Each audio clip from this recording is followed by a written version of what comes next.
And what is team meeting?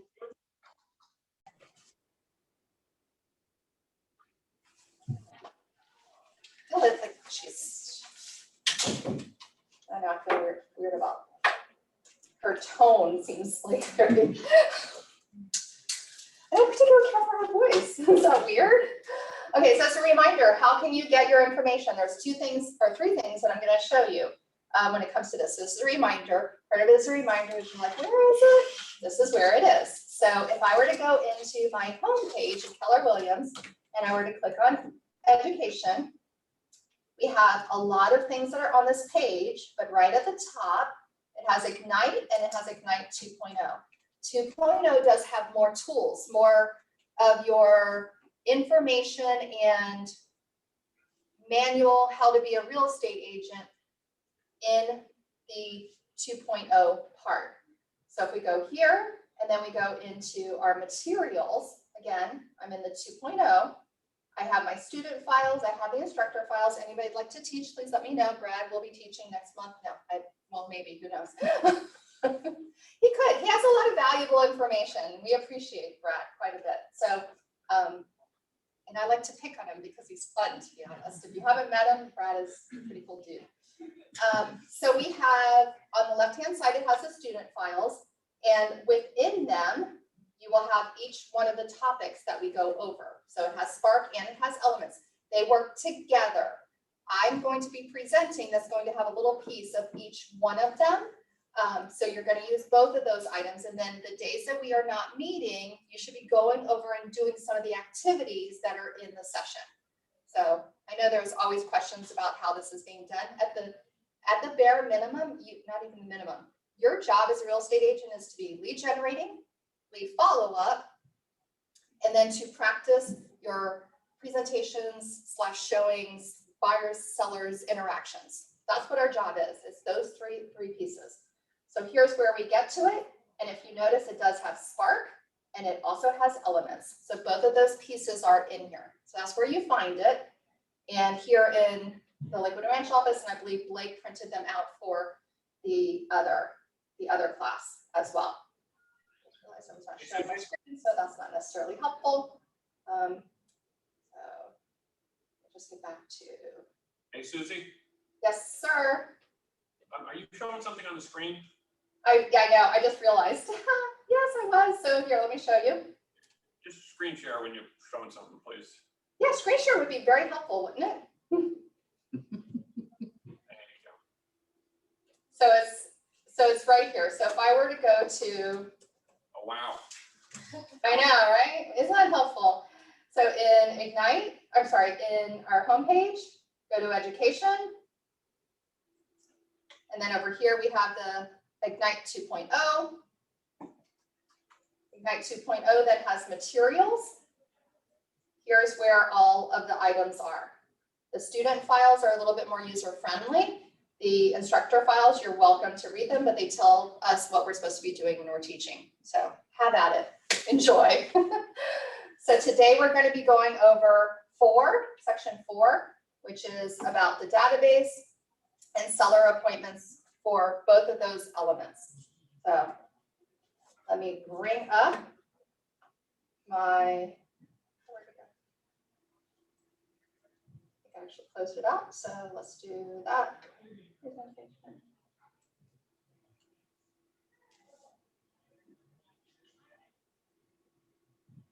Oh, sorry about that.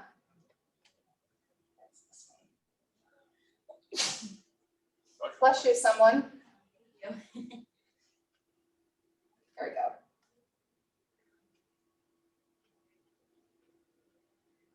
All right, so let me make sure I'm sharing my screen properly.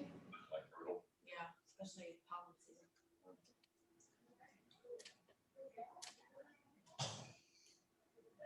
Okay.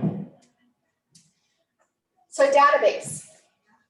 If we're going to be lead generating, and that's our main job, lead generating is going to be from where? How are we generating those leads? So we're either adding it to the database, or we're taking our database and then cultivating it, following up, and interacting with the people that are in our database. Because people forget us, People will no longer be interested in having a conversation with us if we are not doing any kind of follow-up. So imagine some of you guys were at an open house that we did over the weekend. So if we did that over the weekend, and let's say those people that we met over the weekend had never were followed up with, they may have gone to 3 other open houses over the weekend. They go over to 3 other open houses. They may have absolutely adored Brad for that 5 minutes when they were talking to him, but they go over and they go to another open house and they meet Corey and they're like, oh, she was so great. And Brad is now in the distance. Now Brad is old news. I don't mean anything by that. Or Sorry, Brad. That's okay. sorry, Brad. I get It's that. gonna be like this for 2 hours, so get used to it. That wasn't intentional. Sometimes I do it intentionally. That one actually wasn't. I meant nothing about that. So it is because there's a new shiny object. There's a new shiny object, and that's Corey in that example. Thank you very much. I so appreciate that. Oh, he is. There is that extra button on the printer. There is. Well, it does have to have staples actually in it for number one, and then you also have to tell the printer to do it. So both of those things can become a challenge. You had yours, correct? If you didn't, Yeah. if you do or you don't. No, I do. You do? Okay. So you're good? All right. Phew. All right, we are back on track. So if we're going to be doing interactions with our database, then we're going to need to have our database in order, and we're going to have the database cleaned up. As time goes on, by the way, many of us will have a database, and that database may get a little dust on it that we haven't done what we should have done. Go back to it. There's nothing wrong with going back to your database and then re-engaging with those people. Think about 2020. Many of us did things like, I had this happen to me, and I should have been doing more of it myself personally. I had some friends that called me and said, well, not doing very much nowadays. So I figured I'd give you a call, somebody that maybe I hadn't talked to. Maybe I interacted with them, but I hadn't actually spoken to, heard their voice in a couple of years.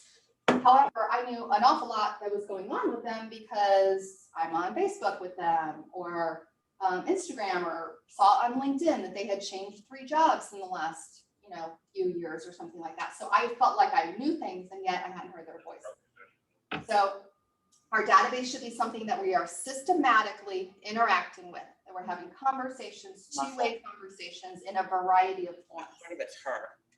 So what we're doing is having, so we have the 2 sides, just to run through these quickly.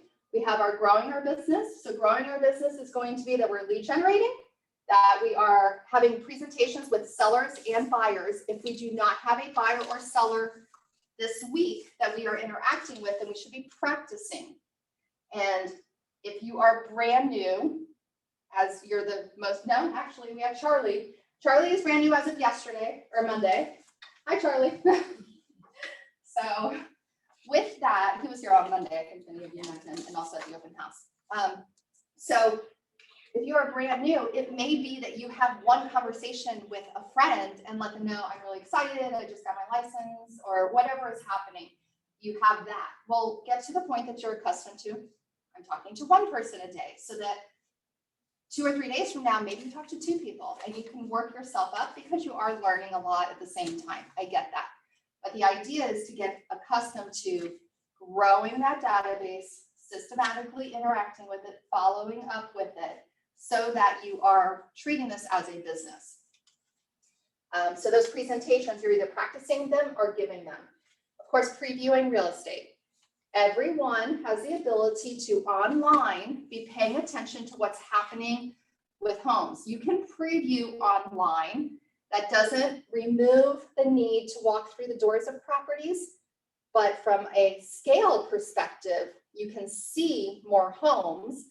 So go into homes that you can, and then of course be spending time on the MLS, whether it's ensuring that every day you look through pictures and learn a little bit more about a community. 10 minutes, 20 minutes a day online, and then go and see a new construction. Maybe spend a day where you're seeing 3 or 4 new constructions. All of those things can be happening. So you're previewing of real estate. Then, of course, there's the running the business. This is the stuff that is a little bit more of those interactions with people. Marketing seller listings. They do not have to be yours. They can be others. Open houses can kind of be part of that marketing, and you can do things with open houses. Showing buyer houses. If you have never shown a house and you're looking for how to do that, you could either grab another agent and go and see a house that is, especially if it's vacant.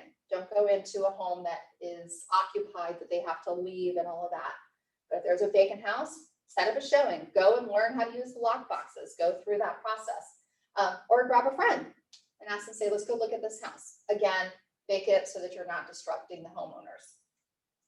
Negotiating contracts. If you have not negotiated a contract yet, and many of you haven't that are on this call or here, then you should be practicing.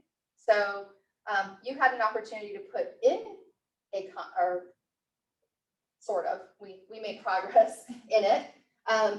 So as you get to your second, third, fourth week, we should be getting to the point that you are putting together a contract and submitting it to a friend, another agent, to me. I don't care who it is, but I want you to go through the process, because the challenge is it will be something like what happened with Maddie, that she had somebody that said, hey, I'm going to go and see a house. And all this was happening within 24 hours, seeing a house, putting in a contract.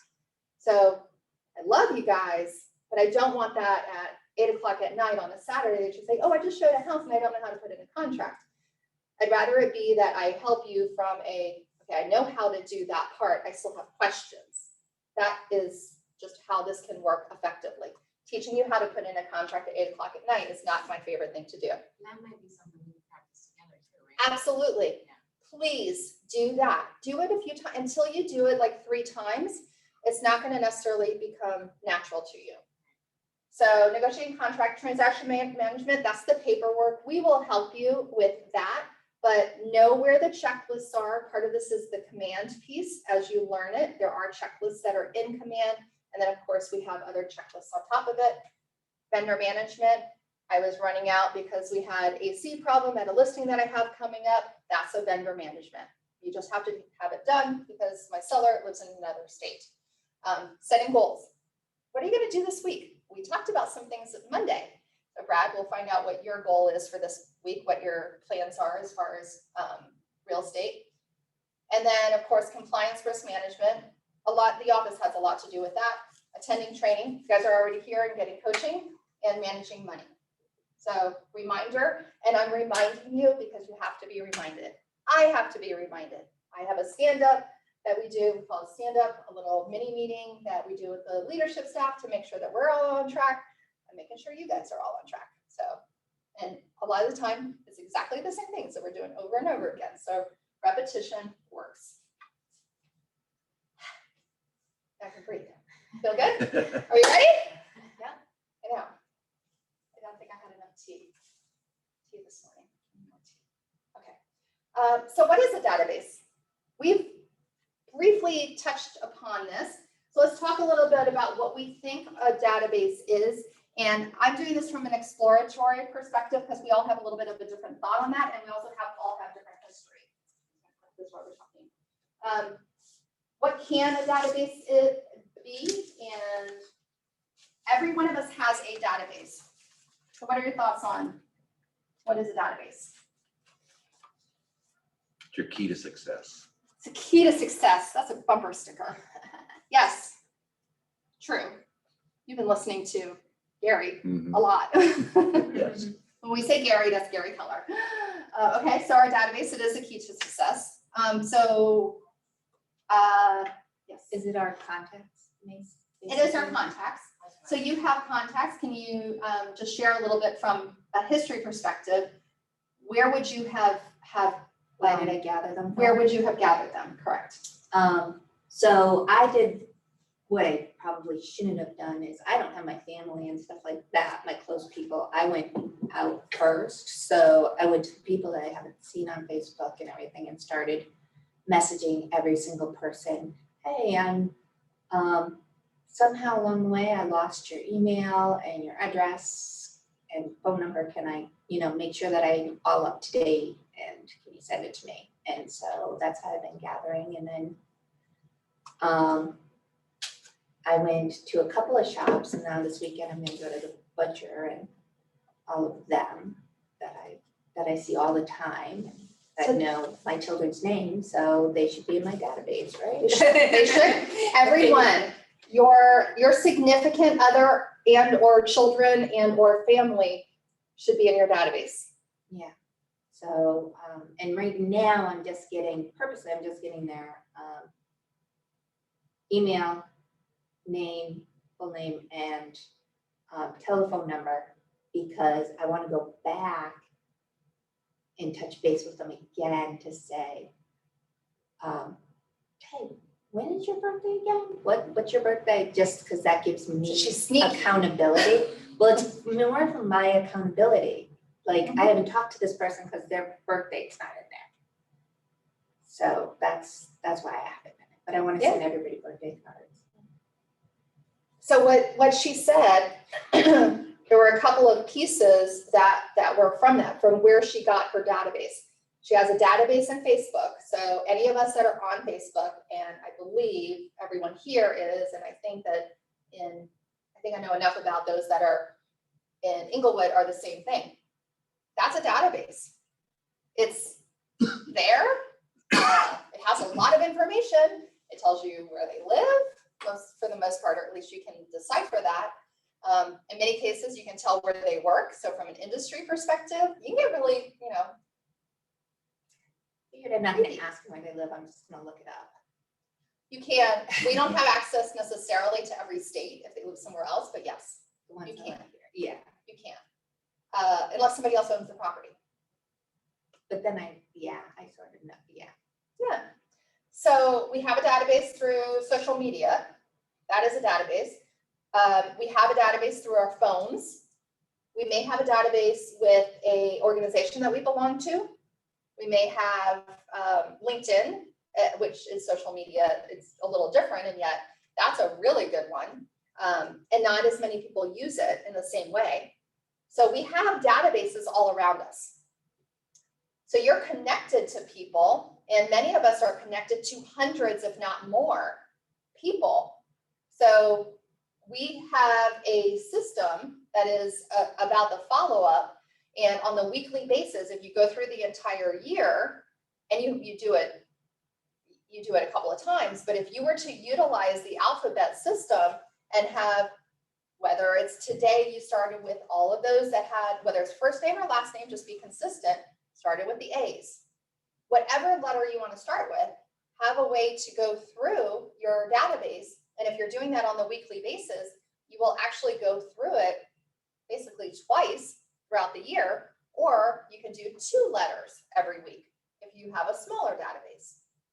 That's a way that you know, I am going to ensure that I touch everyone, whether a phone call or maybe I meet them, go and see them at their place of work, the butcher, that type of thing, then that is a way that we can be interacting with them. So who is it that is an A that I haven't spoken to this week? Whatever the letter is. So those are some ideas as far as what the database is. And So- Ignite, is there a copy of the alphabet code? Like we did in bold? There is somewhere, you start A-Z. Yeah. It is out there. I don't exactly know It's just where it nice. would be. Have it above my desk to go, Oh, oh, do this you? week is A and D or whatever it is. And I just Okay, plow through them. we can find it if you remind me after. I did not bring my little notebook in. Remind me after. Brad has a, Brad's my secretary for today. Excuse me. So what is our big picture when it comes to our database? Whoops, no. You guys are able to see that. Charlie and Inglewood, are you able to see big picture? Am I on the right screen? Okay, good. As long as we're all there. So you guys can't see me. See that one. If you were to imagine that you had the next 12 months to be putting together your database, anybody have an idea of how many people we need to have in our database to have a number of transactions? It's kind of a trick question. I'd be surprised if you knew, but maybe you watched a podcast or something that talked about it. Oh, sorry about that. Is there anyone in Inglewood that happens to know like a ratio of how many people I need to have in my database to turn into transactions? It's not an exact science, but there are some numbers that you can use. Dead silence.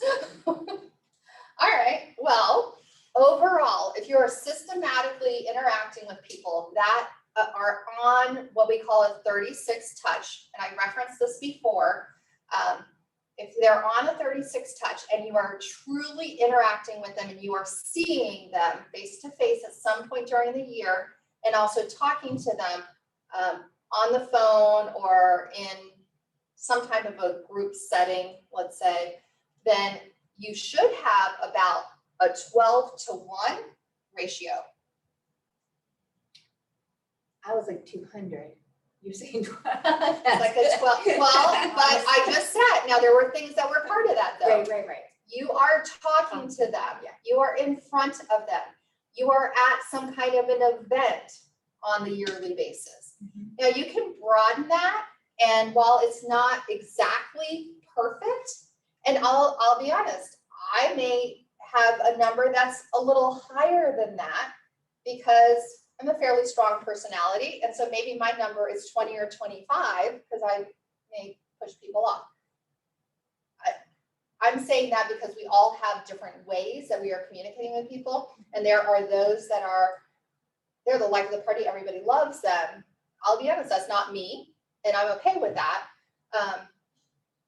And yet another person, maybe they're going to be closer to that 12 or they're going to be to 10 because everybody that meets them thinks that they're amazing. They're all absolutely always going to use them. The other thing is many of you are newer. So there may be a little bit of time, whether it's a few months or that 12 months, that gets somebody to the point that they feel that you're going to be able to provide them value and be a buyer or a seller. Hello, stranger. Hello. You just like pop in once in a while, don't you? Like we see you randomly. So we have somebody just joined the room. You have to tell everybody who you are. I'm Tracy Rusick. So nice to meet you. And you've been with us? Let's see, I'm going on, this will be my second year, starting in July. Were you new 2 years ago? Yes, well, Sure. I mean, I have been at a little boutique place. For a year or Just like 6 months. Okay, so Working. 2.5, 3 years you've been in the business. Yes, So pretty much. veteran, here we are. All right, well, good. So we're going over Ignite session 4. Uh-huh.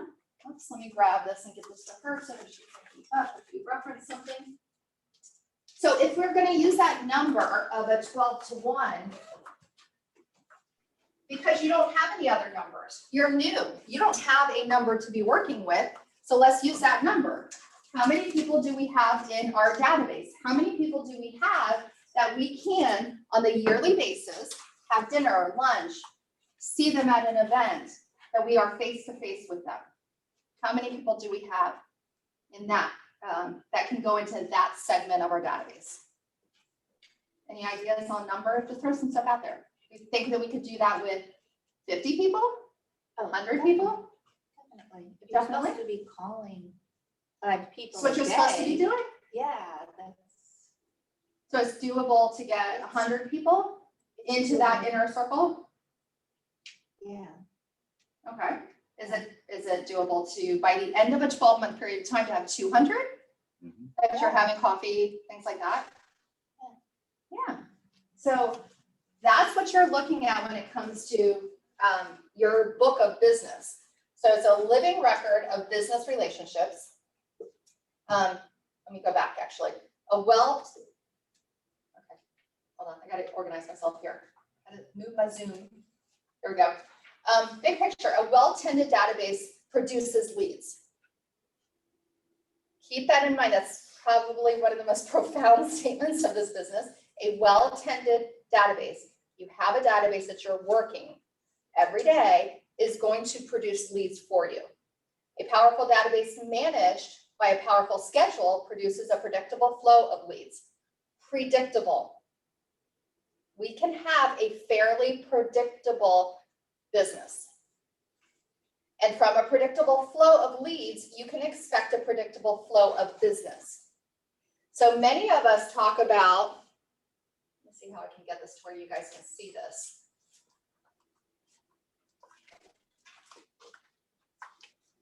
Well, I'll do it from this respect. Hi guys, can you see me? So you know how things go like this? Here, I'm gonna stand kind of close to, I'll stand close to Corey. Some of the time our business is gonna go like this. It's gonna be that mountain and valleys. Any ideas why we have mountains and valleys as real estate agents? Any ideas why we have mountains and valleys? Just the market changes. Not as much, and yet that can play a part in how we address it. Are you Yeah, that's- valleys as you're working? Is Valleys as far as business, as far as commission checks. right.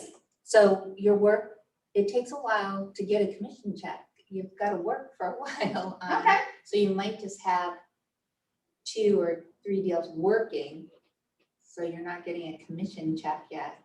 'cause It you're could working on it. be, it could be that too. What also does happen to us when, as being newer agents, is we get all consumed with every transaction that we have. So yay, we're in a contract, yay, and we're spending 60 hours that week on that one contract and we have not lead generated. Exactly, everything else was pushed to Everything the still side. has to keep moving. It all has to keep moving. Yeah. Because the cycle of a real estate agent tends to be 90 days. You meet someone, and granted, the market that we have now, all of these things are happening in Yeah. 24 hours. But typically we meet someone and then that person may not be ready yet to buy or sell. Maybe they need to do things to their home. And so they're 4 weeks away. They're gonna have some rooms painted and decluttering, all that kind of stuff. And so they're not gonna be ready to sell for a month. And then it goes on the market a month later. And in regular markets, it could be a couple of weeks before you get a good contract. And then of course, it is typically 30-ish days plus or minus before you close. That's at the end of all of that, that can be 90 days. Same thing on the buyer. You meet somebody, they need to get all their paperwork together to get well approved, pre-approved for putting in contracts. Well, that may take them a couple of weeks or so to just get organized. Like, you know what, we're just thinking, we wanted to see what's out there. What do we need to all do? Okay, so we need to talk to a financial advisor, we need to talk to a lender, we need to do all those kind of things.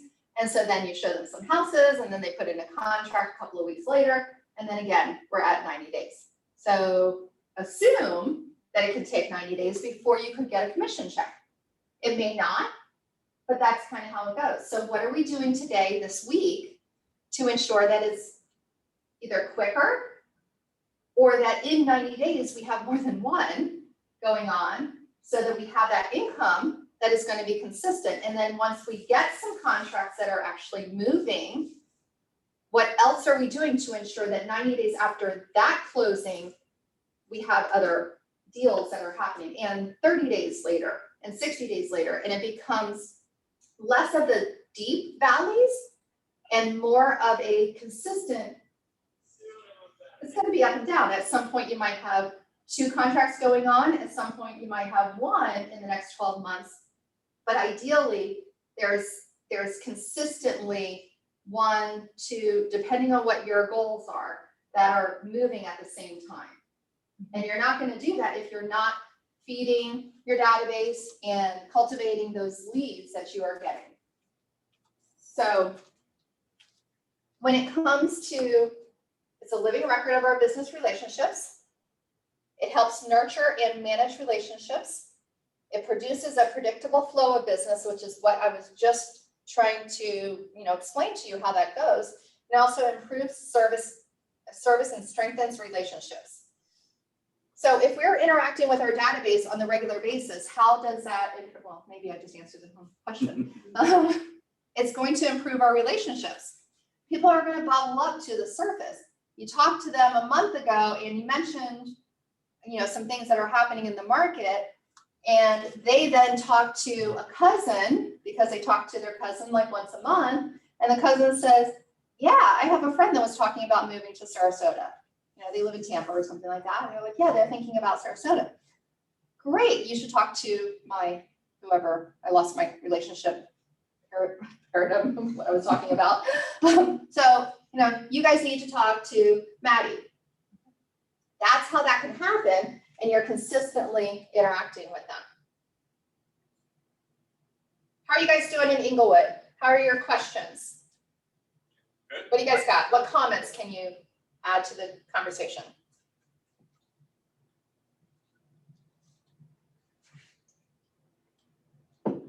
Well, this is gonna be fun, guys. Well, we had made some comments a few times. We didn't realize that we were on mute. So you were talking. I have a sign that says you're on mute. Like fix it. Okay, what's up? What do you got? That was a while ago. Yeah, I can't remember now. I mean, it was a little while. It was 15 minutes ago or so. Yeah, I don't even know what it was. Oh, no. Okay, so as far as the database, do you guys feel like you have a database? And this is for everyone, whether you're on Zoom or you're here. Do you feel like you have a database? Do you feel like you probably have 100 people, even if they're people that you have not spoken to in a long time? Are there 100? Probably more, but I mean, can we work with 100 for now? Yeah. Okay.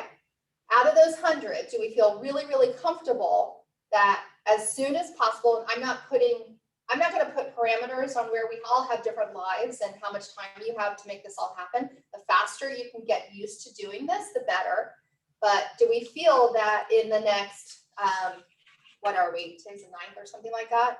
So by the end of next week, can we get through 100 of those, whether we send a private message through social media, an email, a text message, or a phone call? Can we get in contact with 100 people in the next basically 10 days? Is that realistic? Yes. Oh, yeah. Okay, I get yeses here. How about on Zoom? Are you guys a go for that, 100? In the next 10 days? That's 10 a day. And no, I'm close to that right now. I have 240 on my Facebook, not 40. Oh, Okay, good. You did say 40. Yeah, and then I looked, it's 200. You have 240. Yeah. Yeah, people that you didn't even know that you I were didn't connected know. to. I know. Which is very common, by the way. Totally common that will happen. Okay, so 100, so I'm hearing yeses from everybody that in the next 10 days, and I'm giving you lots of, I'm not saying that you have to have a call with 100, which would be great. If you can do that, I'm telling you, someone knows someone or they themselves are interested in doing something with real estate. If you have the opportunity to actually talk to them. So we're all good with somehow, some way having some interaction with 100 people. Okay. So what is a database? I know we asked this question, we're going to continue. What is the purpose of our database? So I kind of like went over a lot as a big picture. Now let's start to get nitty gritty. What is the purpose of the database? I kind of said it, but Generate leads. okay, I'll go with that. It's a place that you can draw from that has their contact information, right? And hopefully as time goes on, also gives a little bit of an indication. Okay, Sarah, a friend from high school, her plan is 2 years from now to make a move, buying or selling, whatever that is. That's a good, strong database because then we know that we have a timeline and we stay in touch with that person. We have a relationship. They trust us. They know us. They like us. Then, or love us, hopefully. Then that is a person that we can ensure that we take care of them before they're ready as well. And then that would be a person that 2 years from now, great, I'm going to put Sarah on my 2022 projection as far as selling her house. I'm good with that. I like having the knowledge that somebody is 8 months away from buying because I can put them on, I don't know, 8 months from now, let's say that's February, somewhere around there. February of next year, great, they're in my February of 2022 slot. I still need to find somebody for next month. I want to put somebody under contract. So where is that person? Let me keep moving and keep having conversations with that person. So that's what our purpose of our database is, to find the one who is ready now and to evaluate all of the others on where they are in their next step to real estate. So what makes a database valuable? Oh, what do you guys think? For you personally, what would make the database valuable to you? We all have different thoughts on that. Anybody can speak up. Anybody on Zoom can speak up too. What makes it valuable? It's got leads in there someplace. Okay, so the value to you is that there's, whether it's the financial part or that we're tied to the, I want to do something that I enjoy and I enjoy helping people. And they know you in your database, like meeting somebody outside your database to sell. They don't know you and respect you like your database should. Sure. So it's. You're just a easier to vehicle at sell. that point sometimes. Yeah. Okay. What other industries use a database for prospecting and marketing? Which ones All of don't? them. Which one is it? I think everybody, so we had Inglewood make a comment. I don't know if Charlie did or not, but I did hear some other voices. So good, yay. We all understand that part. Everybody does. The bank that you bank at, you are in their database. The grocery store, Publix now has that they have your phone number, which they were like the only place that didn't have that. Like all the other ones. Up north, you had your little card. We all had like 18 little cards that we would, and they knew what I was buying. They knew that I liked Hunt's ketchup versus Heinz. I don't know what they did with that, but they knew. Good. So just about every industry as a whole, not all companies do it well.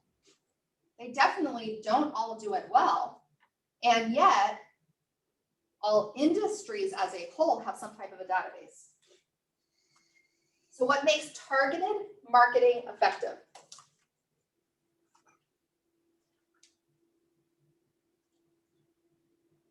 Well, as you type in your database, you can send people exactly what they desire or want to see, as opposed to a lot of, let's call it fluff. Oh yeah, definitely. So anybody from the Zoom world have a comment on that? What makes targeted marketing effective? You heard Brad's comment. There's lots of things. Yeah, so one big thing is that you can, it's efficient because you're taking something that you know about them that makes them a higher propensity to take action, and so you're only focusing on those people. Yeah, you can target a specified audience. It's a lot more resource efficient.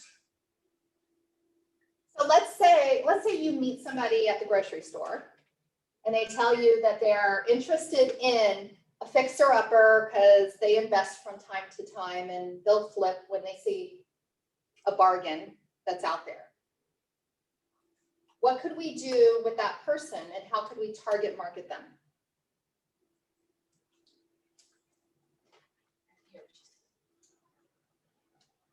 There's lots of answers. I'm not looking for one particular right or. You can find out what their parameters are and get it into MLS and send them a note every single day. And every time something pops up that fits what they're looking for, they get a note. Yeah. What about you guys in Inglewood? I think it was Inglewood or Charlie. How could we target market an investor or a flipper?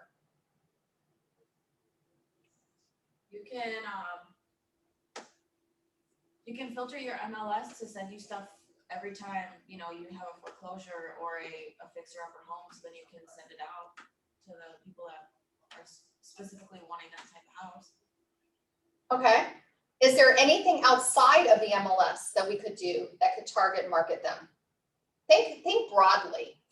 Yeah, if they're a VA and something has changed in the VA loan system, you would do that. Or I'm constantly getting emails right now about different things that are going on in the market, and it's something that's gonna Postcards you could do. change what they're doing. I don't have MLS. Where they're at, yeah. Hans, were you about to say something too? Oh, somebody just came into the room. Oh, okay. Okay. So yeah, staying attuned with that segment of the market. And when something is released, as far as whether there's something to do with government taxes that have to do with flipping, anything to do with flipping, if they're your client, they're either gonna find, and they're gonna get that information from other stuff, because that's an interest of theirs. So they're signed up for all of the emails that they're gonna get.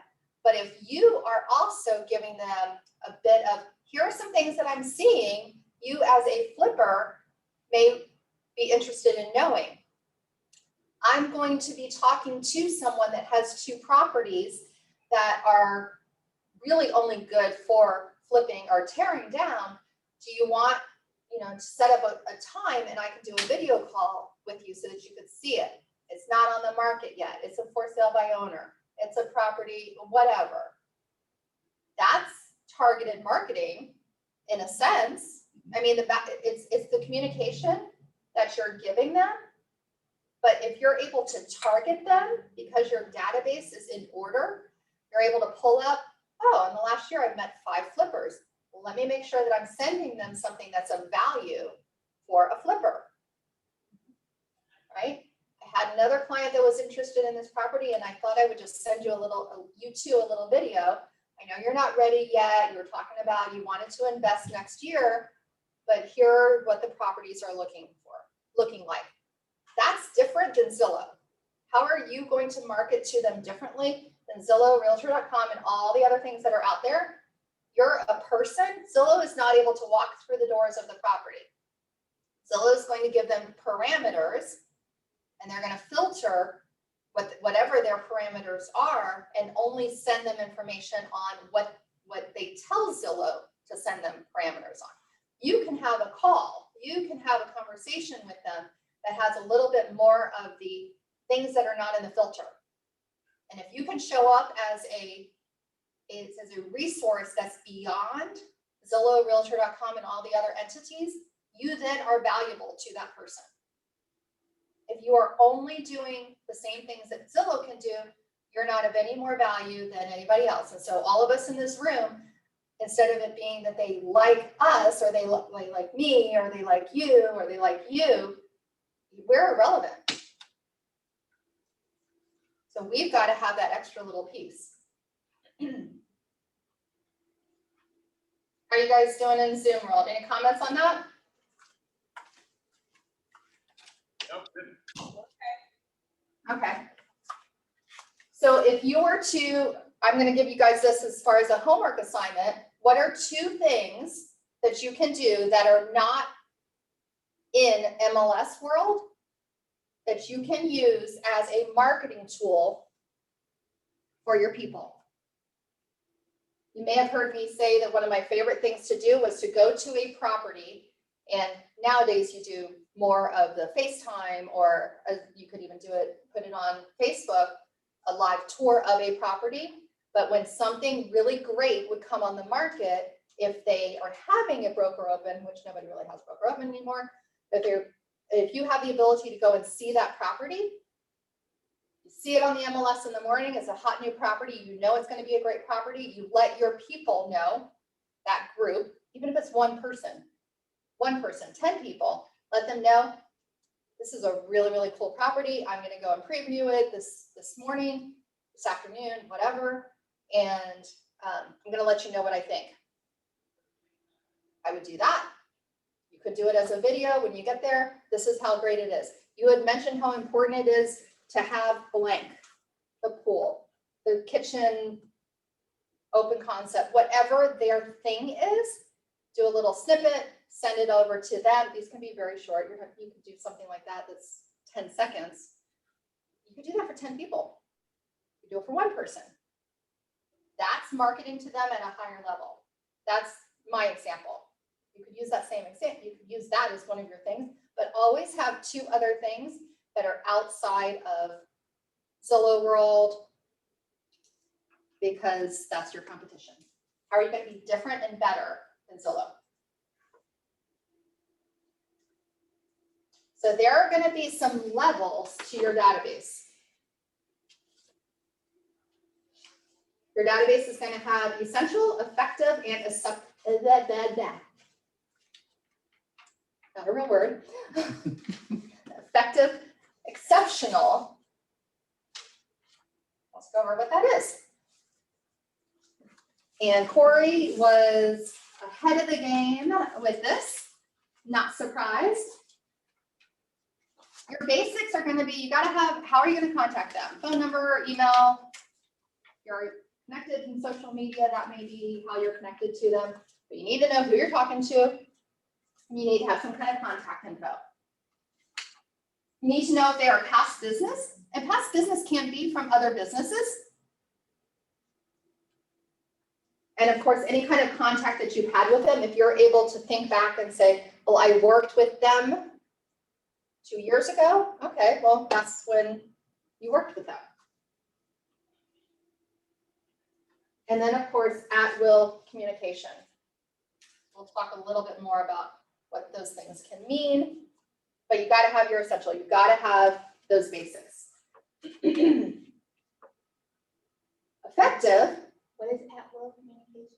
There's a reason that you called them. Like you may have interacted with them before, they bought something for you, so you had a reason to connect with them.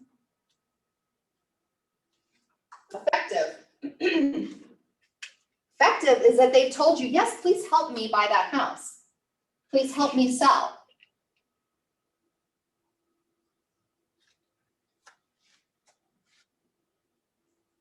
When we say obtaining permission, you guys were there with me at an open house this past weekend. There were, I think that I did it with everyone, but I at some point asked them how I could help them. And they said, yeah, some of them said yes, not everybody. Yeah, Corey, you were with me on Sunday. Sunday was not as good as Saturday. The people that came in. Yeah, they weren't as happy. Saturday, everybody was lovely. Sunday, yeah, different crowd.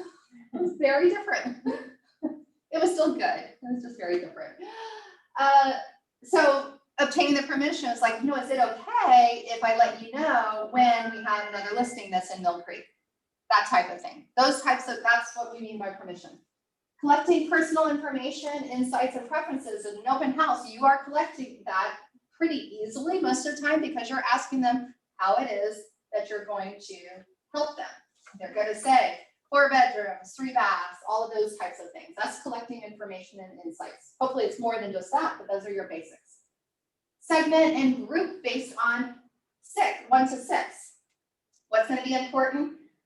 What's not important? It's really important because they're going to be flipping, so they don't really care what the kitchen looks like. Those types of things. So you're able to then systematically interact with groups of people. Purposeful and consistent communication. Consistent will win the day almost always.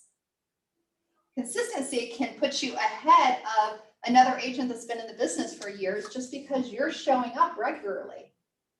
You will hear people from time to time say, yeah, that agent, she was great. She showed me or sold me this house, but after closing, I never heard from her.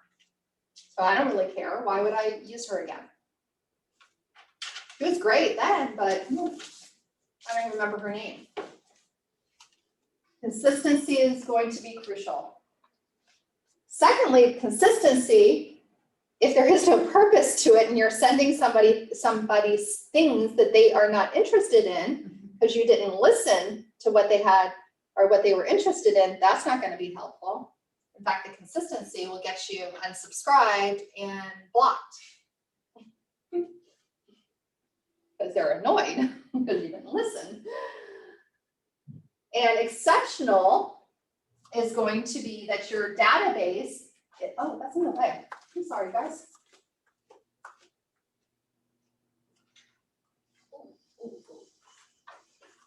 that okay? Good, we'll see. Automated custom communication. And of course, all built around triggers. So something's happening in the market, let's say. And I don't know if do you have some buyers that you're working with right now that are seeing a little bit of adjustment in the market? Things are still moving pretty quickly. Okay, good. Good for you. Have you put in any offers in the last month? A little over a month ago, A yeah. little over a month ago. So a month ago, we probably, if it was a $400,000 house, you might have been competing against 30 offers, 35, yeah. 35 offers. Mhm. What we're hearing from an office perspective, that is a little bit more like 15 offers. So when you have 50% of the buyers are putting in offers, that's telling you something. Now, it happened quickly that we got to where we were in the last 3 months. 3 months ago, we were having multiple offers, but we typically were not having 30 offers on every house. Then we started having 30 offers on every house. Now it's coming down just a little bit. Now I say that today, a week from now, that could go back to 30. I do not know, but there is a little bit of indications, and there's also some more homes are coming on the market. I do see that. You saw that too. Okay, so more homes are coming on the market. Now, again, 3 days from now, it could all adjust again. I do not know. But typically that's what happens. If something is coming on really, really fast, which in a 2-month period of time, 3-month period of time, that's really fast, then it's probably going to adjust really fast as well. Because you can't, it's not sustainable. So automated communication that's built around triggers are, oh, well, here's what I'm seeing. So if I had a seller right now that I was talking to, and you wanted to get the most amount for your home, and it fits especially the 300, 400-ish price range, take advantage of it today, because it looks like it's possibly adjusting a little bit. We might be at the height. And many of us, as far as that are working with many, and when I say us, I work with you guys, so there's a lot of things that I hear, and that's what I'm hearing. So we know before the reports come out. So that's a trigger. So every single seller, say you were waiting for the top of the market, we might be at it. I'm just giving you my insight because I'm working in an office with 170 agents, almost 200 coming. So 200 agents.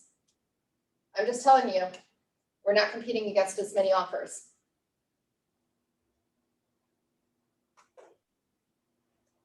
So why are we going to use the database? Why would we use the database?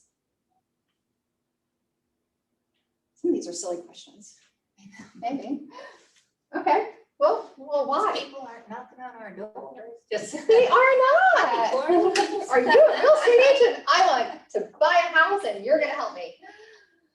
Not exactly. Not exactly. Now, interesting though, there's a lot of real estate agents that are out there that are not necessarily utilizing their database.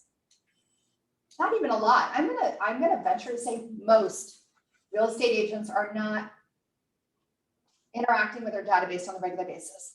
Most. You could even ask in our office. They're not. So then what is their way of? Please send me a buyer. I don't know. Okay. I've been in the business for a little while. You've been in the business for a little while. I will be honest, there are times that, now I've been in leadership for a long time, and yet I still have been in and out of being more of an active agent. And yet there have been times when, a month or two that I was not systematically interacting with my database. Multiple times, a month or two. That can happen. I don't know if you have anything that you want to add to that, maybe? It's very Not putting you on the spot. No, it's very difficult to balance everything, especially Yeah. when you get busy, like you said, with a transaction or multiple transactions. It's Yeah. hard to keep going. So that's the avoid the today trap. We do. We will have that happen.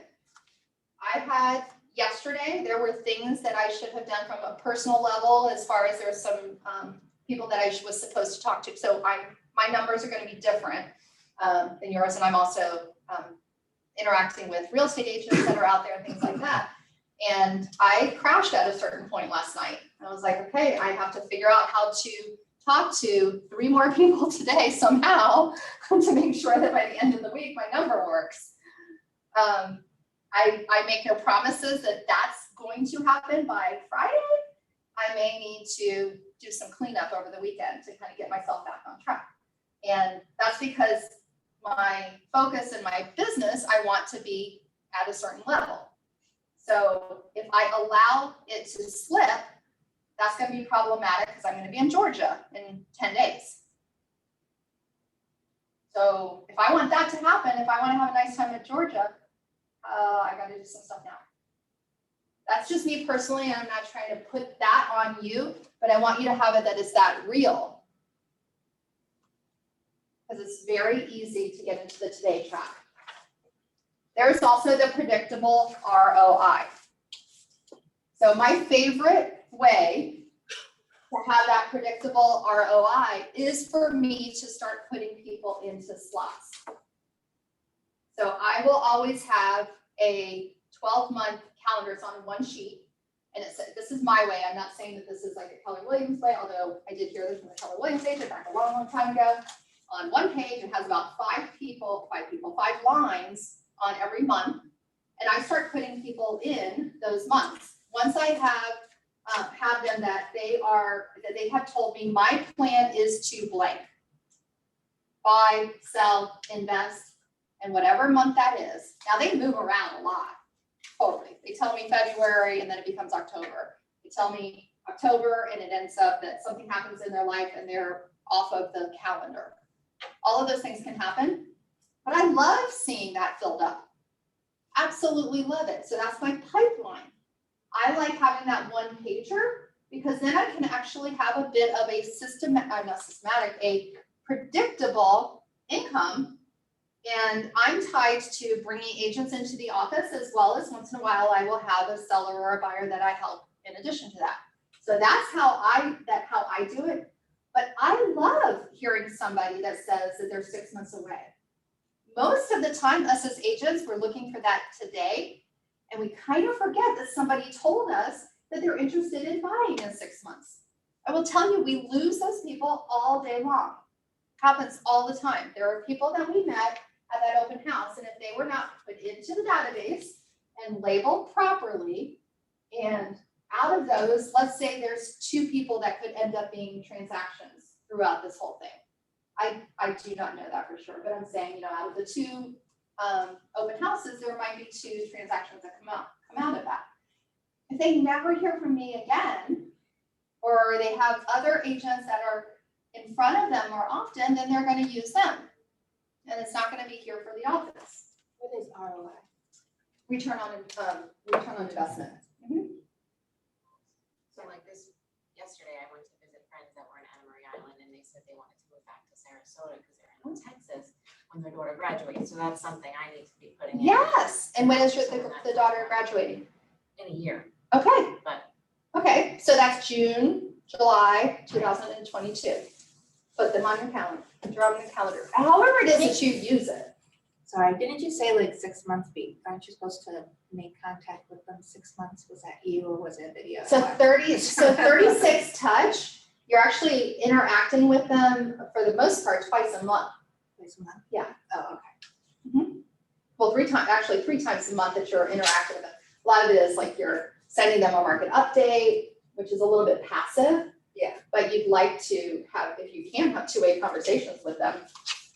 And sometimes it truly is like a 2-way conversation. You see something on Facebook that they're, someone in their family had an event or whatever it was.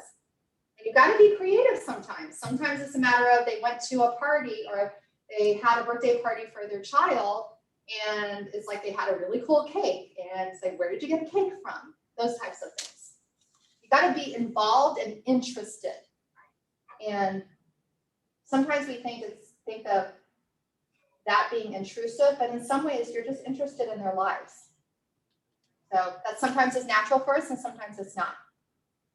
I will walk away from conversations myself naturally because that's not natural for me to like ask every detail. I have friends that'll walk away and know the flavor of the cake, the filling that was in the cake, the type of icing that was used, I've had bakeries, so I'm always using cakes as my, it tends to be my examples. And I'm like, even though it was, that's my history, I was still, what was a cake? Right? There's two ways to interact in that occasion. That's my example. There are other examples that are out there. So I want to have predictability. There are going to be two types of business, today and tomorrow, and it's tomorrow meaning just future. You're going to be interacting with people during the day.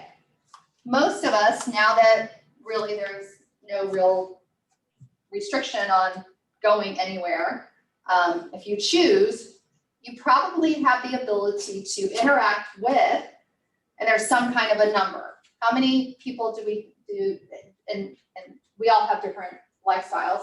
How many people are we interacting with on a daily basis? That we're actually interacting. We go somewhere and we have, just you and I are saying something to each other. How many? Somebody? How many people? 5. 5, okay. Yes. Maybe 5. Right now, I'm just at home.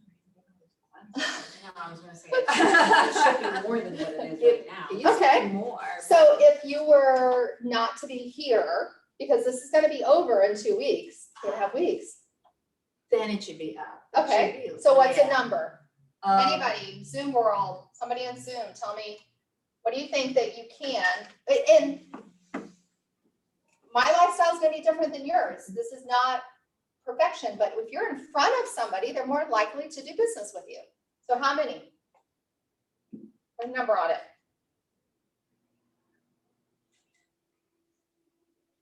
Hello? Oh, they're not seeing me. Hello? I say at least 10. 10? It just depends. Okay, so Corey's speaking up, everybody's like 10, that sounds like a lot. Well, I'm curious for someone who's been doing it for a while, like, you've been in it. Well, there you go, there's a question for I'm you. just curious. 100 a week. What is your goal? 100 a week.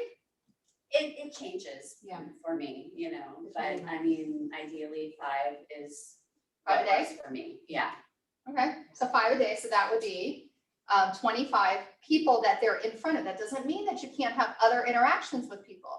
You can talk to somebody that lives in Texas, talk to them on the phone or interact with them with text messages. And see, for me, I feel like since I have children during the school year, I'm way busier and in front of That's- tons of I parents. have a on dream. the phone. You're picking I them love up. school I mean, events.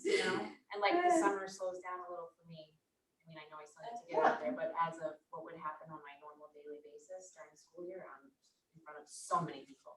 Okay, so But right now, it's like slow. if you're not in front of them, then how can you take that time and have those interactions still, Right. right? You can still go places. You can, you just gotta get out and about. And believe me, I am as happy as I can be in a t-shirt and yoga pants. I would love to live my life that way. Well, to a degree. I kind of got bored, let's be honest. We all kind of did it for a little while and you said how great it was gonna be and not so great, right? So, but there's gonna be todays and tomorrows. And without your database, your business is built only for today. It is happening all the time with real estate agents. There are so many real estate agents out there. And I'm telling you, most of them are not at even 5 if you use that as a number. And I appreciate that because that's probably realistic for any of us. I mean, it is. So if you want to push yourself, you could possibly do some other things, maybe a few days a week and maybe get a few more in. But you're not going to have business if you're not interacting with people. You mean like at the grocery store and that's what you're counting? I'm counting the grocery store, I'm Go to counting the if you pool. go to a exercise class or the gym or you go to church or kids events, you golf, you do something where you're around people.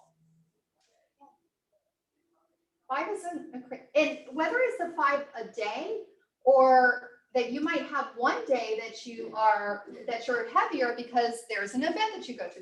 You go to a club or something that you are going to see 15 people then because you go and you do that every week. Most of us have something that we go to where there's a group of people that we're seeing somewhat regularly. It could be the driveways you know, I've mentioned, I have some, down the street, there is this couple that kind of hangs out in their driveway.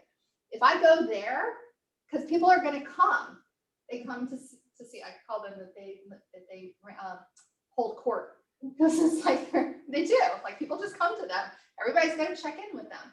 So if I were to go hang out with them for an hour, I'd probably see six or more neighbors. Because they're gonna walk their dogs and everybody comes and says hi to them. Find a place to go that can happen. I know about your tiki bar. He hangs out at the tiki bar. You need to know more about Brad. Everybody needs to know more about Brad. He builds boats.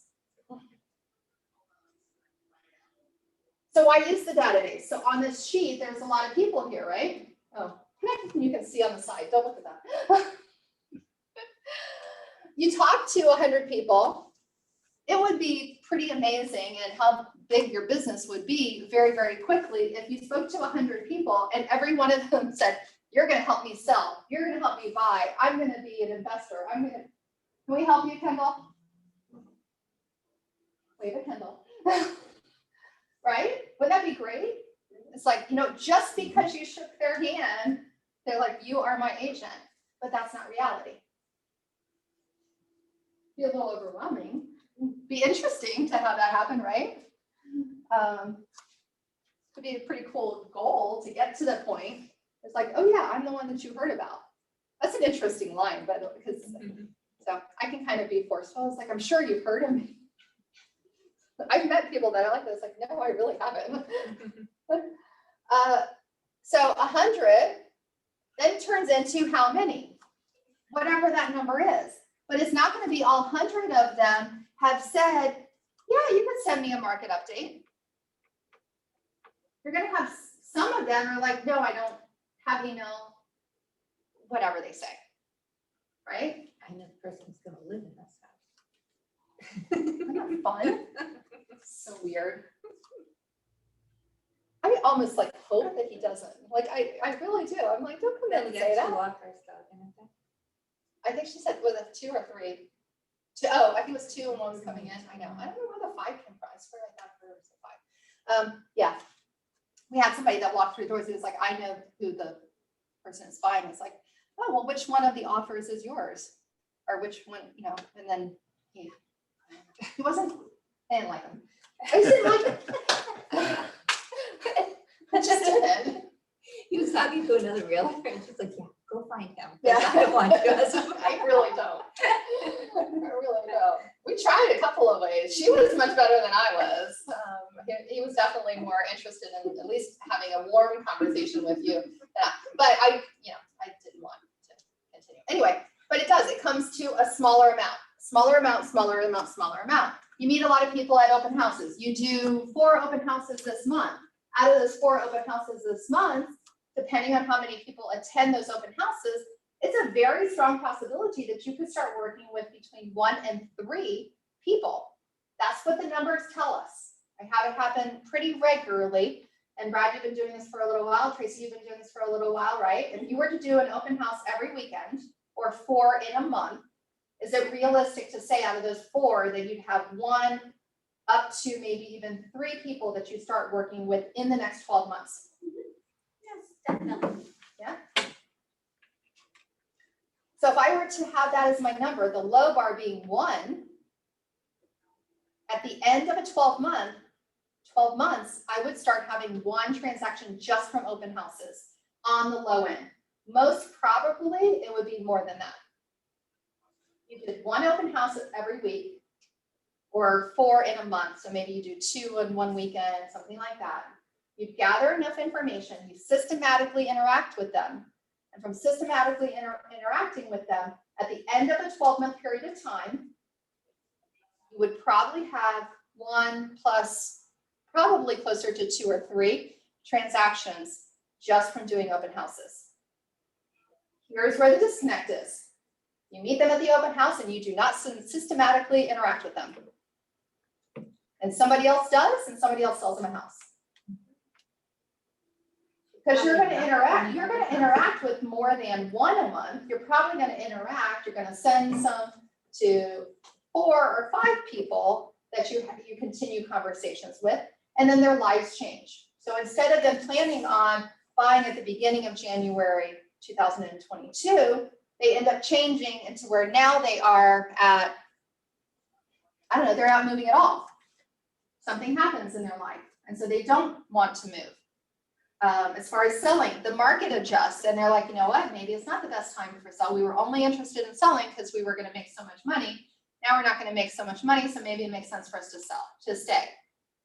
So that's where it comes down to that lower number of 1, because I'll tell you, you will have interactions and probably have a few people that your hope is that those few people turn into transactions, but they fall off for some reason.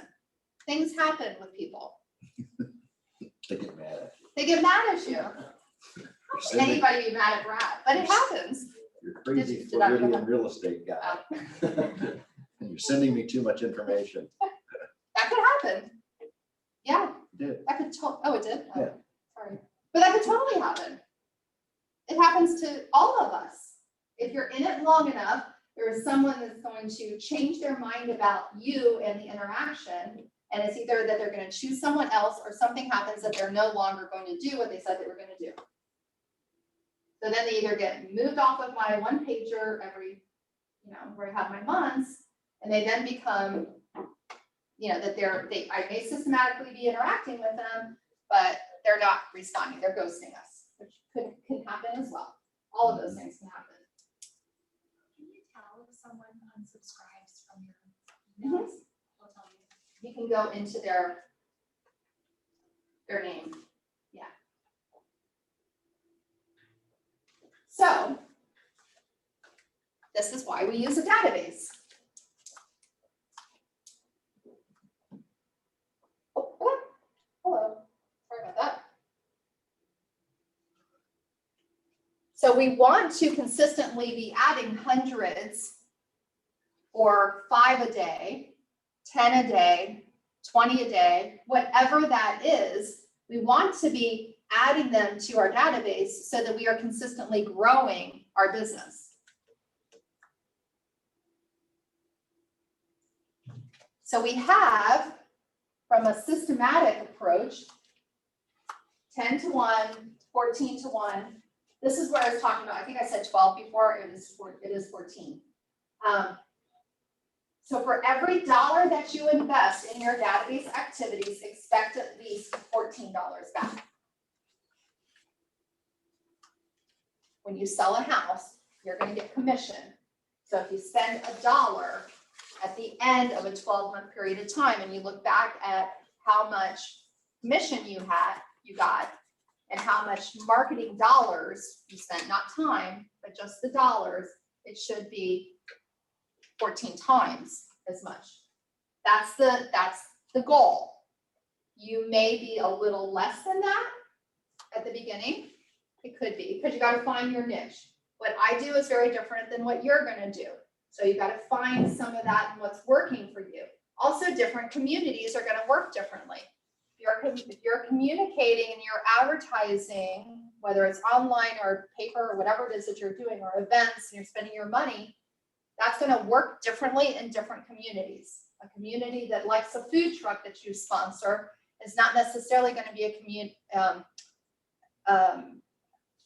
might be different in another community doing a different type of food truck or a different type of like mailer. I have met people that are like, you're not going to send out postcards?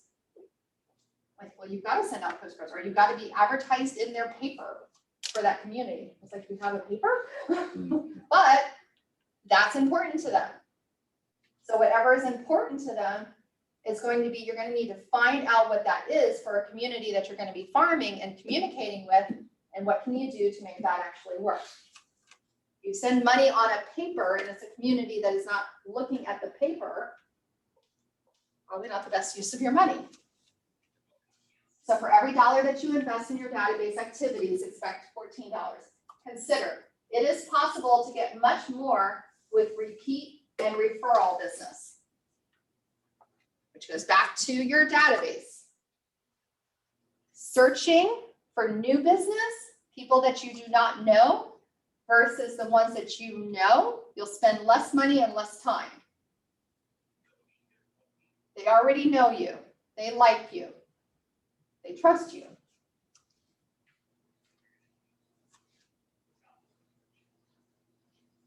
So why is it that we're going to use the database? You can do an awful lot of things for free.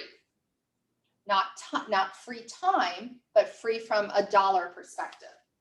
I started as a single parent. I did not have extra money. I had a little bit to make this all work, and yet I didn't have thousands of dollars to spend.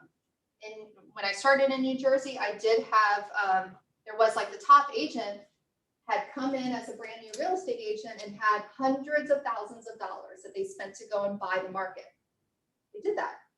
So it was like, it was more than 5 years, I forget how much before, but that person, she didn't have any issues with letting people know that that's how she did it, but she decided to go into a different business, took money from a previous business that they had sold and put it all into blanket advertising in a variety of different ways and became a top agent. I didn't have a couple of $100,000 to spend in marketing to make that all happen. But I had, time to a degree to make it all work. So I did a lot of things that were for free. So let's talk a little bit about what those can actually be.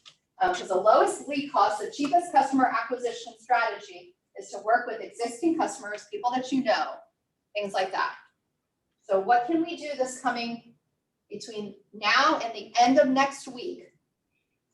What can we do that can be basically free aside from our time? What types of things can we do?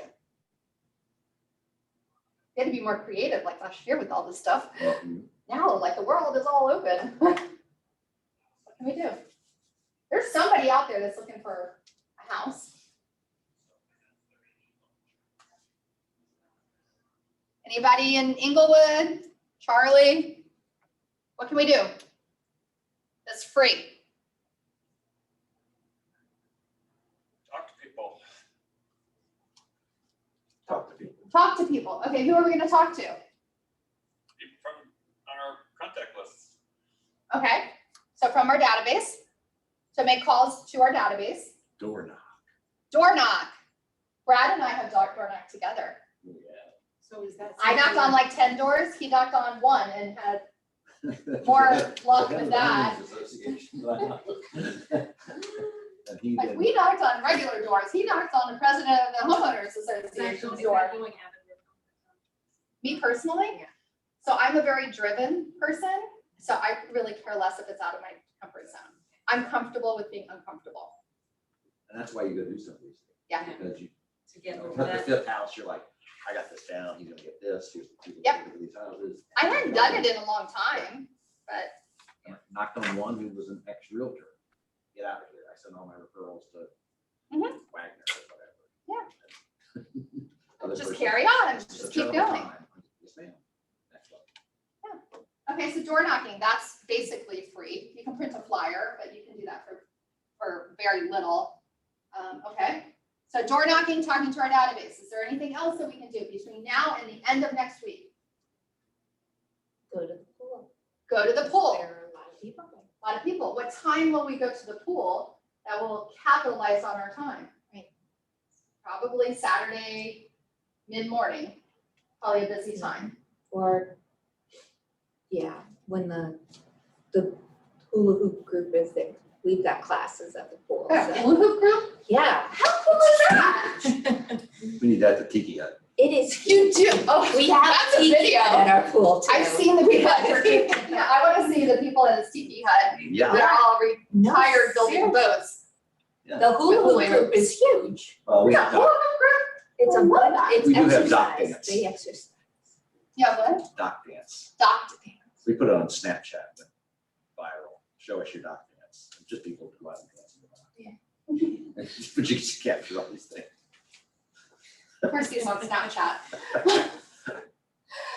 Whatever you think of, Brad's gonna like one up you. It's just who he is. Yes, okay, so what was your? Because Show us your dock dance. show us your, that's what Because you some said, people. okay. I just couldn't even formulate that as a Talk to sentence. people on the Okay. web. All right, so good. So those are some things. Anything else that you can think of between now and the end of next week that it would be super, super low cost, if not basically free? Thank you. Attend an open house. I was like, somebody's got to say it. Go to an open house.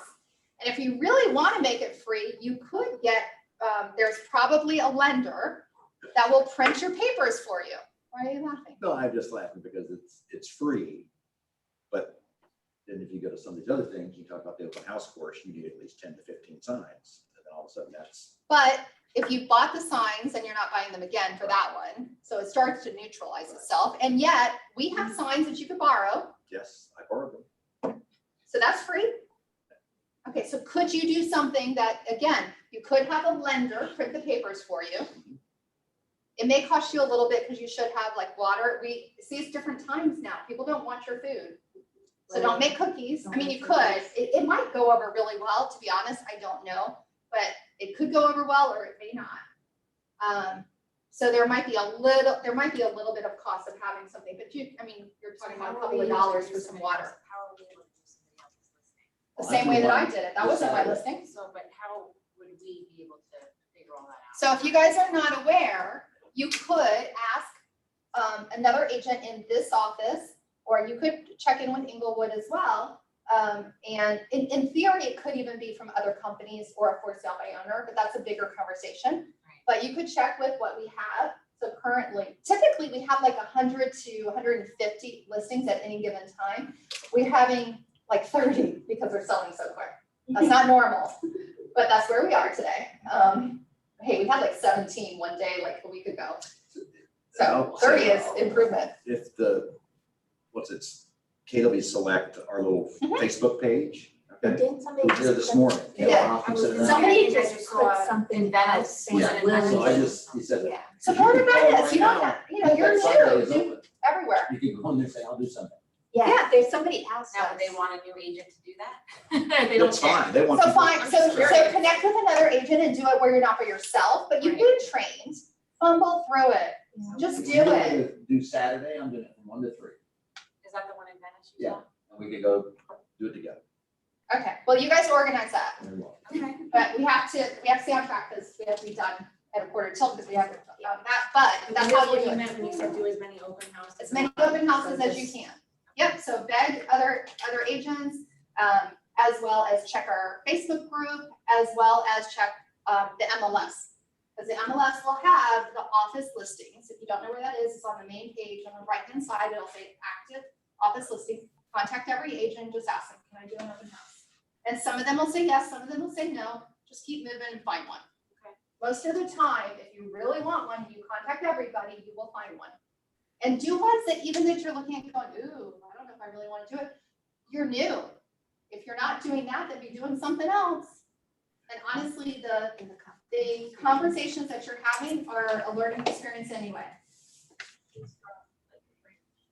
What are those We're eyes definitely for? getting, just thinking about all the open houses, yeah. It's a way for you to get comfortable with having conversations about real estate. And it's one way. I'm looking for it, so there's the free. So let's continue. Low cost. When properly built and maintained, a database will actually end up producing its own leads in the form of repeat clients and referrals. It will also have the lowest conversion cost. What they mean by that is you might be sending a birthday card to everyone. Everyone that you get their birthday for. That could be a little bit. I mean, it's going to cost you between 50 cents to $2, depending on the type of cards that you get and all those kinds of things. So you've got that, well, not 50, 55 cents, I think is the stamp right now. Something like that, right? They just said the other day it's going up. I went up again? I can't believe it. Okay, so 60 Anyway. cents, but still 60 cents. If they deserve a birthday card from you, you have that kind of a relationship, then spend the 60 plus whatever it is, buy a bulk of 20 birthday cards that are nice, not the really, really bad ones, because that's almost does more damage to you. I bought a bulk of the Forever stamps when Yes. they came out. Everybody thought I was crazy, but I'm already making money off of it. Okay, Yeah. so that is staying in touch with your database and it's costing you a little bit. So birthday cards are actually really good. How many of us get actual birthday cards? I get like 4. And they're all from relatives that are over 70. And that's okay, because I actually Now get everybody's upset. texting. Yeah, or my best friend had her birthday and I like zoomed in for a minute. She's in Miami, but Yeah. that's okay. It's okay. We will get there. We'll get to all be together for things. And what are we spending our money on, and make sure that we are interacting with them in a systematic approach. It pays for itself. A database makes it easier to be consistent with your follow-up. And when you're good at consistent follow-up, the resulting leads will end up paying for themselves. They just will. But you need to be consistently interacting with your database. People forget. You think that they won't, and they do. My best friend was standing in her front yard talking to her neighbor about her neighbor wanting to move. I was meeting her to go, and you've probably heard the story. I was meeting her to go, it's another to New Jersey. We were going to be going into the city, and I was there and I'm listening to her talk. I was introduced to this person, having a great little conversation. And my friend never once said, you need to talk to her. They had like a few minutes. And I'm like, at some point she's going to say how, oh, you need to talk to her. No. I was like, by the way, I'm a real estate agent. And then she's like, oh yeah, you guys should talk. I'm like, really? Best friend. You need to be better about reminding you that I'm a real estate agent. So they forget. That's my point. So the difference between prospecting and marketing is your marketing is going to be money intensive. That's going to be where you're going to spend the most amount of money. And so choose it wisely, however it is that you do it. You might spend some money on social media advertising. That might be a place that helps you get to where you want to go, because it can. You just got to be careful about how much money you're spending and if that makes sense to what your budget is. You can also do a lot of things that are free online as well. It's also more passive. So instead of you having the conversation with someone, you're sending something or you're doing something, you're paying for that to be done for you. You're buying the relationship instead of creating the relationship. And still, there's a strategy and there's a reason for you to be doing some of that as well. It also tends to be long-term results. If you get a lead from online, many times it's not going to be somebody who is putting in a contract in the next 30 days. It tends to be further out. It tends to be close to 3 to 6 months out. So that's where when you hear me say, and I say it a lot, the next 12 months, because I want you to start to value what the next 12 months look like, because something that you do today could end up with a transaction next June. Because you talked to them, they met you, you helped them do some things that they needed to do with their credit to be able to buy, or they have some things that are going on in their personal life that they want to get through high school with their oldest before they end up selling. And that's next year. Well, that is okay. You could still have them as your client. The prospecting part is the time intensive. That's when you're doing things at 10 o'clock at night to make sure that you're interacting with somebody through text messages, social media, or you're doing things like sending out a letter or whatever it is that you're doing is time intensive. That's low cost, but time intensive. Prospecting is also proactive. You see that somebody has had something happen in their life and you make a call to them to help them, to ask about whatever is going on, right? Those are the proactive things that we can do. And then, of course, it tends to be immediate results. You talk to somebody because you hadn't talked to them in a while, you saw something happen in their life, you just wanted to check in, see if there was anything that you could do to help with whatever they're going through or what have you. And they say, yeah, and somebody at work was saying how they wanted to sell. But that happens because you start talking to them and they already know you, or they're getting to know you, and they start to trust you, or they already trust you, and they like you. You're gonna feed it consistently, because if you just work with what you currently have, and you're looking to have a bigger business, then you're gonna be stuck at a certain level. And people change, they move, they decide that they're not gonna sell. So that list of 200 that you may currently have, it starts to dwindle unless you are constantly feeding it. It's also reminding us to segment it into groups, because I am not gonna send the same information to a flipper that I would to someone who's looking to buy their second home. They're entirely different people. You're gonna engage with it. Engage it with a touch plan, which is I'm going to send them something every month. I'm going to text message them once every other month, and I'm going to make a phone call with them every 3 months, every quarter. And then tend to it over time. So we do have these classes with command. Please make sure that you go to those classes, but that's where we talk about tags. And I think I talked about it either last session or the session before that. Make sure that you're labeling them appropriately for whatever works for you. I talk about there's the condo lifestyle or the downtown Sarasota lifestyle versus Lakewood Ranch. They typically are two different people. They rarely are going to be the same buyer is looking in both of those as a consideration. They tend to want one or the other. Same thing with a condo person versus a single family home person. That's going to be different. A pool person versus not a pool person. There are different tags that are going to be important to you. Sarasota versus Bradenton, maybe. Those types of things. So here are the ways that we can engage with them. And we went over this the other day, but I do want to remind us. It is important to have it as a goal that you are having an actual conversation with someone 4 times a year. They can easily forget about us, but ideally having a conversation with them. It could be that it's a phone call. It also could be that you show up in places that they are. That's helpful. It's a little bit more natural too if you have like a connection to them through some organization or something like that. But the idea is 4 quarterly phone calls, and that's the same. If you look at that, the lead turns into a contact. The lead is there's 15 people that come into an open house, and maybe you got their information from all 15. Hopefully it's valid, which there's going to be some that are not valid. And yet they come into contacts where you start to have interactions with them. But the touches are going to be important. And then, of course, there are the monthly emails. What's going on in the market? That's what most people are going to ask you. When they find out that you're a real estate agent, they're going to ask questions like, what's going on in the market? So there is a script that's pretty popular.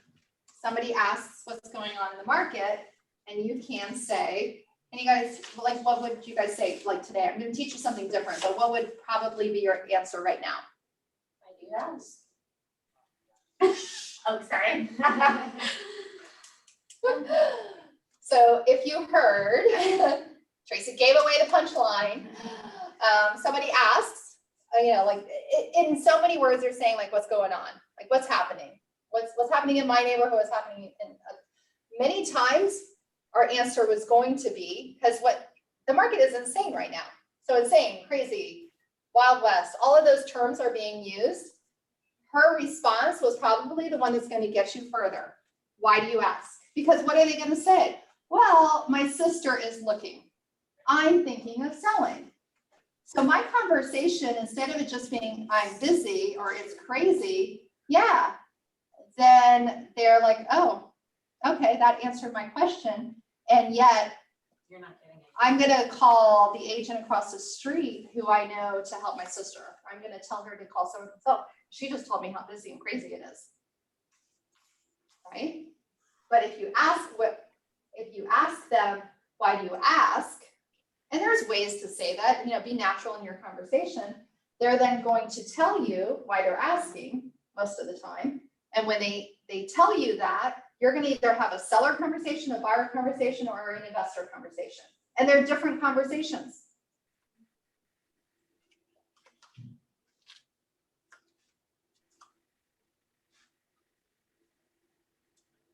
If you have not taken your testimonials, reviews from other places that you've worked or had interactions with people, LinkedIn is a really, really strong one to be able to gather reviews. Start doing that. You've been in other arenas, even if it's something to do with the school with the kids, whether school yourself. Maddie has had another business. She did some cool stuff, by the way. So you have something else that you have done, ask them to review you. You know what, we worked together on that big project. It was so successful. I'm starting my real estate career. I would love to have you just say a little bit of something about me so that it'll help me with my reviews, things like that. LinkedIn will let any relationship that you had with people, whether you know them just personally or with business, as well as if they were your clients.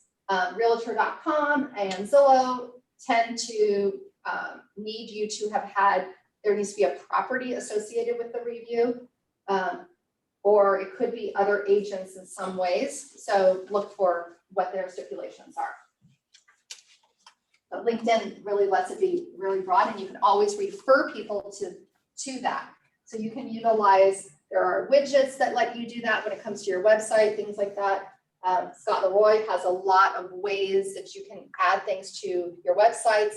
If nothing else, you could take screenshots of what they said, cite where it came from, and utilize that in marketing materials that you have. So testimonials and reviews are very strong. And regularly update and prune your database. So there are different theories on your database, whether you keep everybody. Some people believe in keeping everyone. I am a keep everyone kind of person. And I'm not saying that that's right. I'm also not saying that that's wrong. That's what I have done. And then, but the philosophy around pruning it is not necessarily about removing them, which you could, and I'll remove someone if that makes sense. It's more about finding, is this someone that I'm going to continue to be making phone calls to and having that type of interaction with, or sending them something that costs me money? Or are they just going to stay on a drip campaign? I haven't lived in New Jersey in 6 years, and I still have like these 5 people that search for homes on my website. I've never talked to them. I have to look at, I think that like open houses or a variety of places, but they're not people that I actually know. And they're like every other day. You can see that they are. You can see that they were active on my website. Yeah. It's just weird. But they get my drip, they're still on my drip campaign, which my drip campaign, it's pretty neutral, not necessarily totally Florida, because they're just simple drip campaigns. So yeah, they're there. I don't have good phone numbers for them, so I really don't know what's going on with them. But regularly update and prune your database, but the pruning can be the taking them out of it, or at least pruning them to where you then know, okay, I'm not going to be mailing them anything. I'm not going to try to call them anymore because they're not answering, and it's been 2 years, and that's what I've decided to do. Again, I'm not saying that that's the right thing to do or the wrong. You start to figure that out.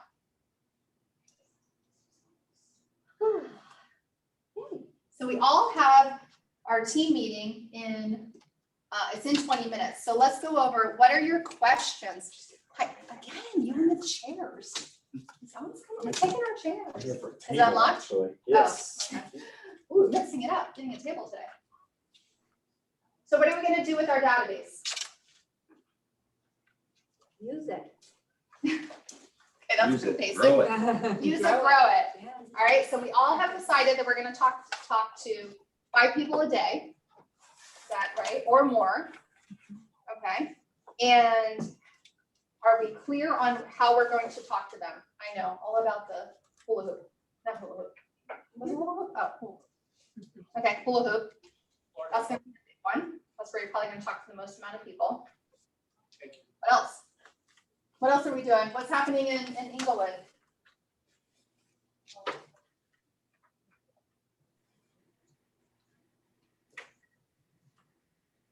I don't know if you guys, no, you're not on mute.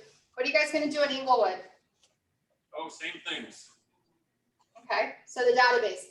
If you have not added people to the database, as a reminder, Scott Leroy Marketing will add people from a spreadsheet into your database, into Command. If you have not done that, you can have them do it. Send an Excel spreadsheet to them. Think of your tags. So if you know people from another industry or, you know, relationships with the kids or whatever that is, go ahead and put in those tags so that they have it. Because it's easier to do it in bulk than it is to do it individually.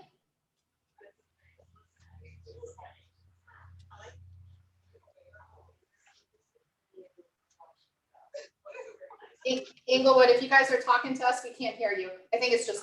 We're not, it's noise in the background, but we're gonna have to keep going because we have team meeting in a few minutes. Okay. Tell them to stop talking. Thank you, bye. Thank you. Bye-bye. All right, what else? What else can we do? What can I help you with to make sure we're all committed to at least 5 people in the next 10 days? That's 50 people. 50. That's a decent number, especially as being new. And then we can grow on that as time goes on. You guys got a plan? You're too quiet. I'm scared. When she's quiet, she just comes back and says, "Oh, I'm going to be showing you a house tonight." Yeah, I know. I have a question though. Yeah. Like, what is your response when you talk to people? Like, I was with the dry cleaners yesterday. I was telling her about what I was up to and stuff because I know her pretty well.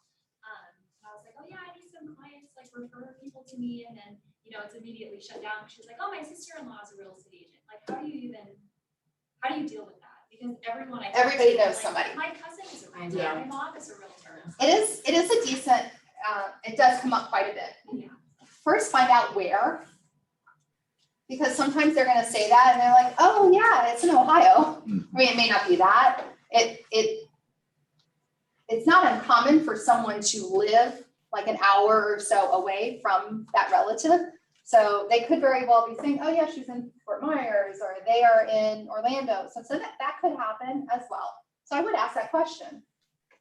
Second thing is that you could find out who they are and see and ask them if they're full-time.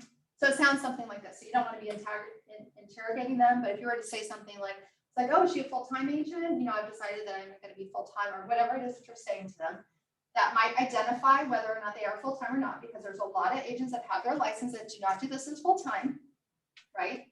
So they may say then, well, no, not, they're an accountant or something, something else.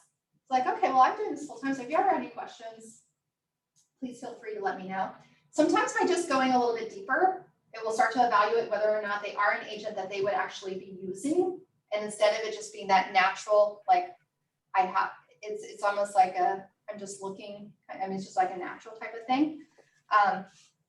So you will have something like that. The other thing is by asking them, it's like, well, I'm with Keller Williams, and we have some training and all this kind of stuff. I'm condensing this. But if you were to say, I'd love to talk to her because we have some great training, and maybe she'd be interested in coming to something that we have coming up.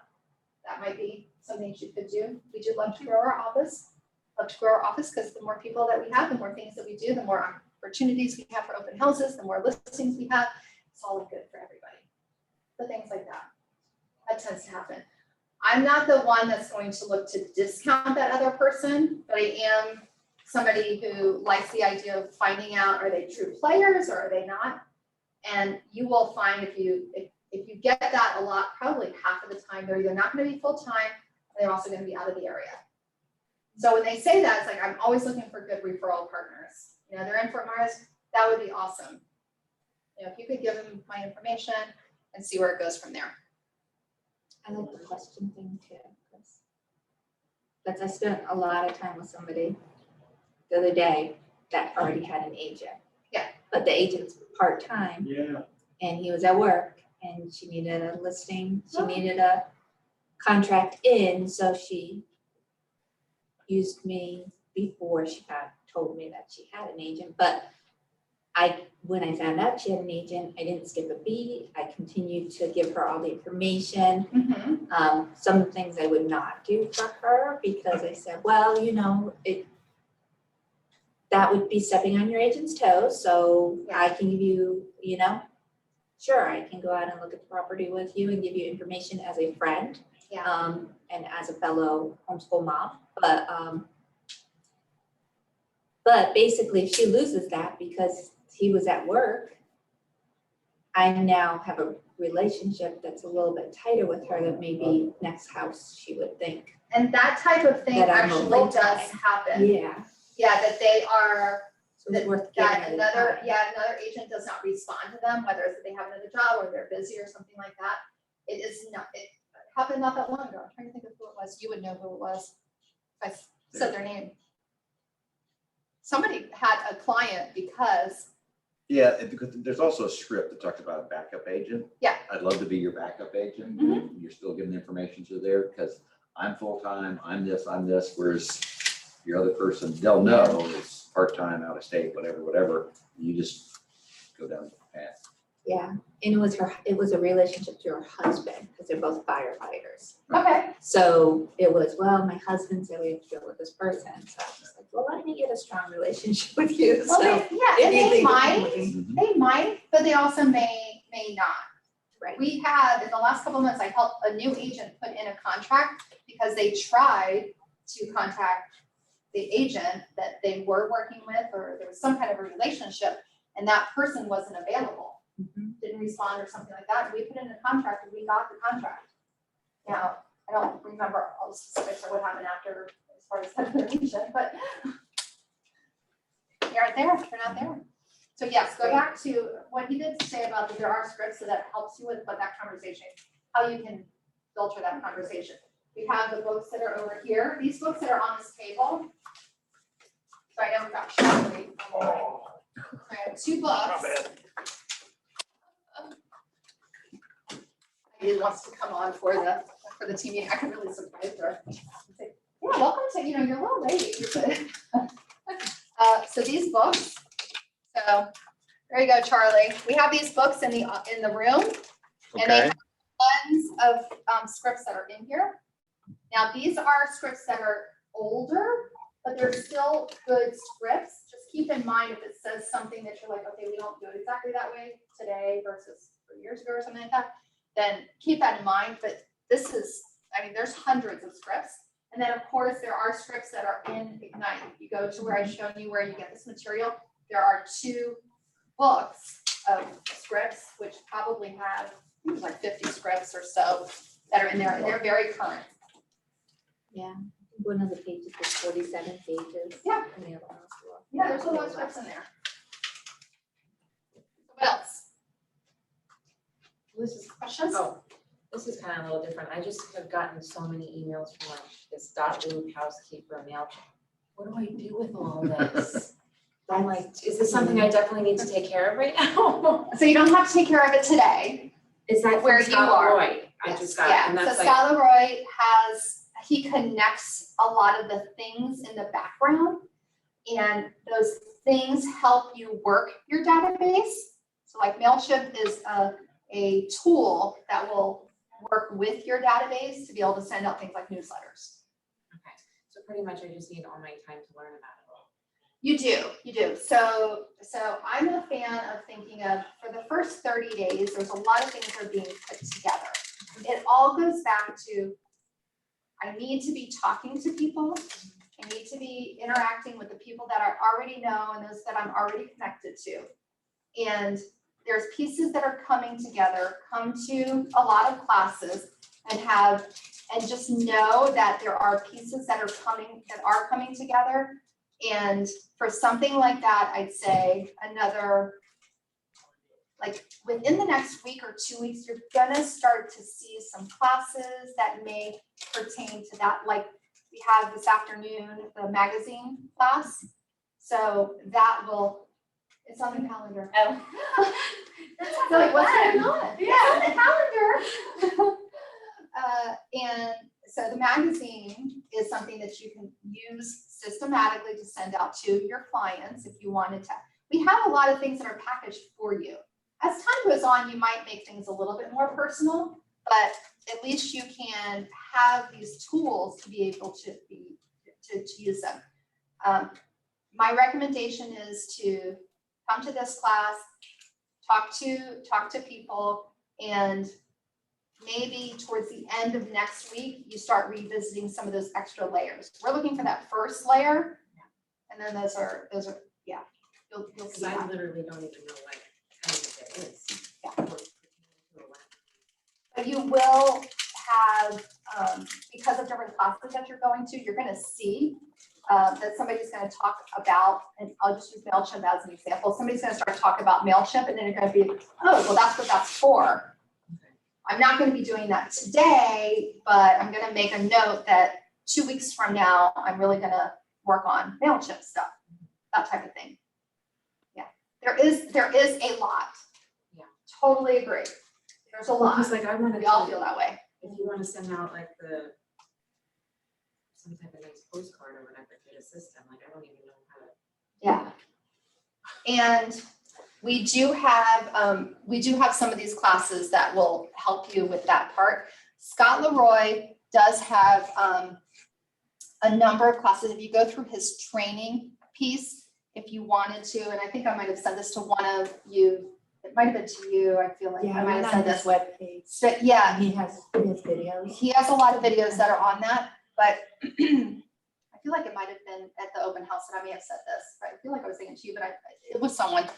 But what I would say is spend like an hour watching a video of some sort. And the thing is, we know you watch a video, you're not going to retain everything from that. You're not necessarily even going to learn 50% or 10% of that, but it starts to get you accustomed to the language that we're speaking and the different things that we talk about. And then it could be like a week or 2 weeks from now that you start watching a video and you're like, okay, I'm actually going to do this now. And that's probably a good pacing type of idea. Does that kind of make sense, Mr. Veteran, and Tracy is a veteran as well? Almost like even the magazine thing, you know, it's quarterly, so obviously there's 4. If we can figure out how to do the one through command, and Scott will always put your whole database into command.